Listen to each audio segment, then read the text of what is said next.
Russia is on the brink of a major crackdown on cryptocurrencies. A proposed bill aiming to ban most crypto activities, allowing only registered miners and central bank projects to operate. Set for September the 1st, 2024, the move aims to tighten control and combat illicit financial activities amid international tensions.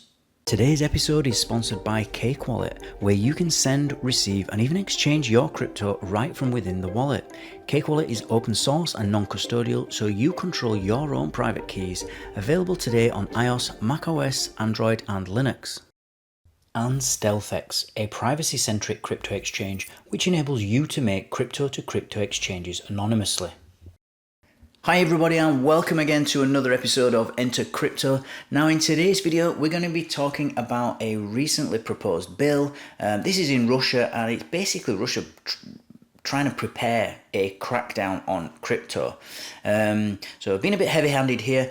As always guys, let's jump straight into this article, see what it's about. We're probably not going to cover it all, but we'll get through the most important parts, and then we'll comment after. So Russia is preparing a crackdown on crypto in a bid to establish control over this segment that so far has been operating largely under the radar. The State Duma, the lower chamber of the Russian parliament, is currently considering a bill on the regulation of crypto in Russia. The document stipulates a complete ban on the organisation of crypto circulation as of September the 1st, 2024, making exceptions only for officially registered miners and projects by Russia's central bank. In accordance with the draft, only Russian firms and individual entrepreneurs included in a special register will be able to mine crypto, and private individuals will be allowed to mine crypto without being included in the register, provided they comply with the energy consumption limits set by the government, which could discourage them from mining activities. The bill also prohibits advertising of digital currencies and the organisation of their circulation. So Russia is gearing up to exert greater control over its citizens and also the crypto sector with this comprehensive legislative crackdown, which is set to take effect on September the 1st. Now, it's basically being pushed through with another bill that's currently also under consideration by their houses. Well, it's not really House of Parliament. It's called a State Duma. And that particular bill is aiming to impose strict regulations on the organisation and circulation of crypto within the country. Obviously, there's nothing they can do about it outside of the country. So what does this actually mean? It's basically a ban on unregistered crypto activities. So if you want to do anything in Russia when it comes to crypto, this bill says that you must register with the government. That's the top and bottom of it. So it basically mandates a complete ban on the organisation of cryptocurrency circulation, except for any of the activities that are done by these officially registered miners, as they're calling it, and other projects that Russia's central bank will be, what they're getting up to, which basically will be piloting CBDCs, I would imagine, and it'll all be revolving around their CBDC that they're trying to get launched. Now, miners in particular, if you want to mine crypto, you're going to have to be either a Russian firm or an individual entrepreneur. You're going to have to basically first apply to be on this special register, as they're calling it, and then, if you're successful, you'll be permitted to mine cryptocurrencies.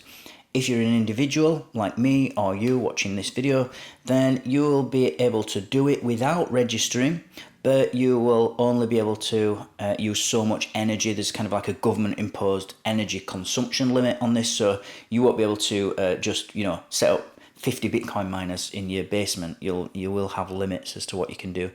In these bills, there is also advertising restrictions, so it actually prohibits the advertising of digital currencies.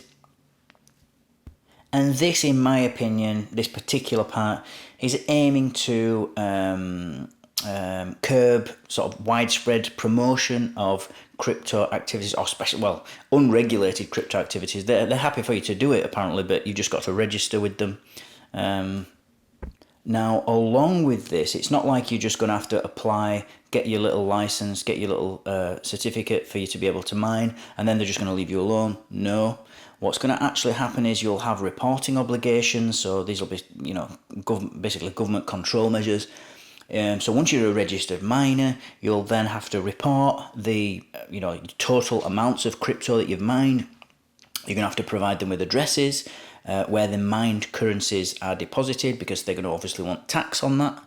And so what their argument is that this measure is intended to prevent any use of crypto for money laundering. We've heard all these before: terrorism financing, porn payments, paedophilia payments, and other criminal activities. You name it, we've heard it all before in crypto. And it also gives local councils, as we would say in the UK, or regions within Russia. It actually gives them regional or the ability to ban crypto mining there. So local authorities are actually going to have the authority to completely ban any crypto mining within specific regions of the country. So if a particular town in Siberia only has enough electricity, or enough power, and they have to get it through the winter, they're not going to be too happy about you spinning up a couple of Bitcoin miners and what would be in their eyes a waste of energy, because they need to use that for heating, for example, heating people's homes within that little village. And this bill has actually gained quite a lot of urgency. And I think it's basically because of the international sanctions, following the war in Ukraine. Russia's got massive sanctions. So you've basically got in Russia, the finance ministry, you've got the central bank of Russia, and what's called their financial monitoring service. And they are basically all advocating for the bill's passage before the State Duma's spring session. And there's one guy in particular called Anatoly Aksakov, who's the chairman of the State Duma, or State Duma's Committee for Financial Markets, and he keeps emphasizing this need to formalize the crypto market. And so he's kind of in charge of trying to regulate crypto, and so he's trying to get this pushed through quickly. And now, this might actually have some, normally you'll hear me say about the UK or about Europe, if we ever have any problems in crypto and I'm reporting on that, I'll usually say, it's global, so it doesn't really matter if France banned crypto or if the UK does, it's just too big. But actually, in this case, when it comes to mining, Russia actually ranks third globally in crypto mining, which is a fair chunk. So we might lose some hash power if this law comes into play. Now, it's not to say it's not going to be picked up somewhere else, or we may even see an increase in Russia if it gets regulated. You might see lots of companies springing up because they now have rules to follow within Russia. Nobody knows the future, obviously, but at the moment they are a big player when it comes to crypto mining. And actually, just last year, so in 2023, the combined value of Bitcoin and Ether mined in Russia was around $5 billion. So whilst it's not being regulated properly now, there's no one reporting profits and any sort of anything that they get from the crypto mining, they're not reporting it. So there's no one getting any, the government's not getting any tax on it. So this is basically trying to get that $5 billion that they got last year. They know it's going to be more this year. They know it's going to be even more the year after and the year after that. So this is a way for them to basically yield revenue for the state's budget. That's what this is all about. And so that's the article for today, guys. I hope you learned something and you found some value in this video. If you did, then don't forget to like, subscribe, and click on that notifications bell so that you don't miss out on any future updates. And I'll see you all tomorrow. Take care.